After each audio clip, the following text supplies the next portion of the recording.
నమస్తే, welcome to Leo. మనతో ఉన్నారు సీనియర్ జర్నలిస్ట్ హేమసుందర్ గారు. సార్ నమస్తే. నమస్తే అండి. సార్, మనం చూసుకుంటే బిగ్ బాస్ సీజన్ 9 వరకు వచ్చేసాం. కాకపోతే ఏ భాషలో లేని విధంగా టీఆర్పీ రేటింగ్స్ అత్యధికంగా ఉంది మాత్రం తెలుగు బిగ్ బాస్కి అని చెప్పేసి ఎప్పటి నుంచో వింటున్నాం. అయితే తెలుగు సీజన్లో 9th సీజన్కి వచ్చేసామని చెప్పుకోవచ్చు. అయితే ఈ సీజన్ కూడా నాగార్జున గారే హోస్ట్గా ఉన్నారు.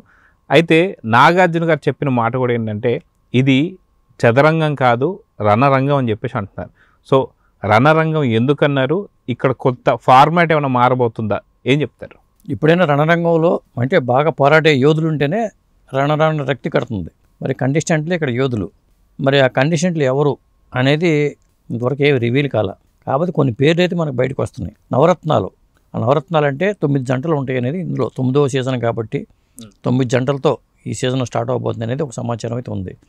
ఈ 9 జంటల్లో హీరోలు రాజ్ తరుణ్, ఒకప్పుడు పాత హీరో రోహిత్, సుమంత్, అశ్విన్ పేర్లు కనిపిస్తున్నాయి. ఇంకొకటి ఈ మధ్యన అవార్డు వచ్చిన చైల్డ్ ఆర్టిస్టు అమ్మాయి గామిలో ఏడిచిన హారిక పేరు కూడా వినిపిస్తుంది.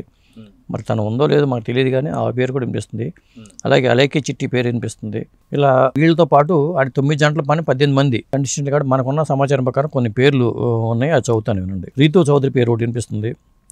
తర్వాత Ramya Kancharla, Shivakumar, Kavya, Deepika, Debjani, Emmanuel, Kalpika Ganesh, Chatrapathi Sekhar, Sai Kiran, Tejaswini, TV artist Sitakant, senior నటుడు ప్రదీప్ కూడా. ఎందుకంటే ముద్దమందారం ప్రదీప్ గారు, ఆయన అన్ని రకాలుగా ఇప్పుడు ఆయన పేరు కనిపిస్తుంది. అదే మరి విలేజ్ షో అనిల్, వీళ్ళ పేర్లు వినిపిస్తున్నాయండి. వీళ్ళు కాకుండా వాళ్ళు ఈసారి ఏంటంటే ఒక ప్రత్యేకత, వీళ్ళు కాకుండా కామన్ మ్యాన్స్ కూడా దీంట్లో తీసుకోవాలనేది ఒక ప్రపోజల్. దానికోసం ఒక లింక్ కూడా ఇచ్చారు, సైట్ లింక్ ఇచ్చారు. మీ వివరాలు నమోదు చేసుకోండి, మీరే కావచ్చని. వాళ్ళు ఒకరిని తీసుకుంటారా, ఇద్దరిని తీసుకుంటారా, ముగ్గురిని తీసుకుంటారా అనే క్లారిటీ లేదు. అదే ఒకటి. మనలాంటి వాళ్ళు కూడా మనం పార్టిసిపేట్ చేయొచ్చు. దానికి వాళ్ళు ఒక సైట్లో చెప్పారు, దాంట్లో అప్లై చేసుకోమని చెప్పారు. అదే అండి.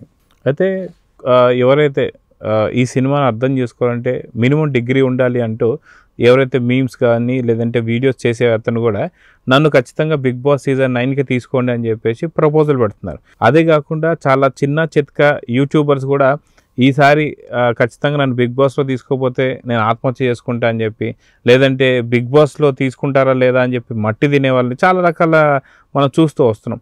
సో వీళ్ళందరికీ అవకాశాలు కల్పించే ఉంటుందంటారా? వాళ్ళేమో సరైన కండిషన్స్ కోసం వాళ్ళు చూస్తున్నారు. ఇప్పుడు ఎవరిని పెడితే వాళ్ళని తీసుకుంటే రణరంగం ఎలా అవుతుంది? మళ్ళీ చదరంగం అవుతుంది. ఇంకొకటి ఏంటంటే అసలు హోస్ట్ మారడం ఏంటి అనేది ఒక టాకు. బాలయ్య బాబు వస్తారంటే అది ఇంకా బాగుండేది. బాలయ్య మళ్ళీ ఈయన వస్తున్నారు అంటే 7 సార్లు ఆయన. నానే ఒకసారి, జూనియర్ ఎన్టీఆర్ ఒకసారి చేస్తే మొత్తం ఈయన 7 సార్లు. దీని మీదే కౌశిక్ అప్పుడు బిగ్ బాస్ హౌస్ నుంచి బయటకు వచ్చి ఫస్ట్ ప్లేస్లో ఉన్న కౌశిక్ ఒక కామెంట్ చేశాడు, ఇది హిట్ అవ్వాలంటే హోస్ట్ కూడా మారాలనే మాట వాడాడు అని బయట టాక్ అయితే వచ్చింది. అది అలా మారితే కొంత క్రేజ్ ఉంటుంది. ఇప్పుడు కండిషన్లు మారుతున్నారు కదా, హోస్ట్ కూడా మారుతూ ఉంటేనే షోకి ఇది వస్తుంది. కాబట్టి ఎప్పుడు ఒకే హోస్ట్ ఉంటే అది కూడా కొంత బోర్ ఫీల్ అవుతారు కూడా. సో ఓవరాల్గా బిగ్ బాస్ 9 ఏదైతే చదరంగం కాదు, ఇది రణరంగం అంటున్నారు కాబట్టి ఎప్పుడు మొదలయ్యే అవకాశాలు ఉన్నాయంటారు? ఇది సెప్టెంబర్ 1 అంటున్నారు కొంతమంది, సెప్టెంబర్ 2వ వారం అంటున్నారు, కానీ ఆగస్టు 31నే స్టార్ట్ అవ్వచ్చు అనేది ఒక సమాచారం అయితే ఉందండి. అది ఆగస్టు 31 సెప్టెంబర్ 1 అనేది తెలియదు. మొత్తానికైతే బిగ్ బాస్ టైం అయితే అది. సో ఓవరాల్గా బిగ్ బాస్ సీజన్ 9 పైన ఈసారి అంచనాలు ఉన్నాయి. ఎందుకంటే దాదాపు 3 సీజన్స్ వరకు బాగా రన్ అయింది, 3-4 సీజన్స్ వరకు బాగా రన్ అయింది, కానీ దాని తర్వాత పూర్తిగా చతికిల పడిపోయింది. సో ఈసారి గతంలో కూడా చూసాం మనం, ఉల్టా పల్టా అని చాలా రకాలంటే వేసినా సరే ఈసారి రణరంగం పైన ఎంతవరకు ఆసక్తి ఉంది, దానిపైన బజ్ ఎలా ఉందంటే ఏం చెప్తారు? అంటే కేవలం ప్రోమోలు చూసిన కండిషన్ చూసి బజ్ రాదండి. ఎందుకంటే ఒక్కోసారి ఇది 9 సీజన్లు నడిచిపోయింది కాబట్టి ఆల్టర్నేటివ్ షోలు కూడా చాలా వచ్చేసినాయి. అంటే జనం డివేట్ అయిపోతున్నారు. ఎప్పుడు ఒకలానే ఉంటుందని కూడా లేదు. ఇది ఇంకా ఈ సీజన్ కూడా కంటిన్యూ అవుతుందా, దీంతో ఎండ్ అవుతుందా అని తెలియదు. మొత్తానికైతే ఇప్పటికైతే పెద్ద బజ్ అయితే లేదు. ఒకప్పుడు బిగ్ బాస్ షోలు సంబంధించిన ఎనలిస్టులుగానే బతికేవాళ్ళు చాలామంది సంపాదించుకున్నారు కూడా, దీన్ని డిపెండ్ చేసుకునే బతికారు. అవును, ఆది కావచ్చు లేకపోతే ఇంకా చాలామంది ఉన్నారు దీన్ని రోజు ప్రోగ్రామ్స్ వేసి వ్యూస్ తెచ్చుకునే వాళ్ళు. ఇప్పుడు ఆ పరిస్థితి కూడా కనిపించట్లా. అంత బజ్ లేదనేది గతంలో చూసాం.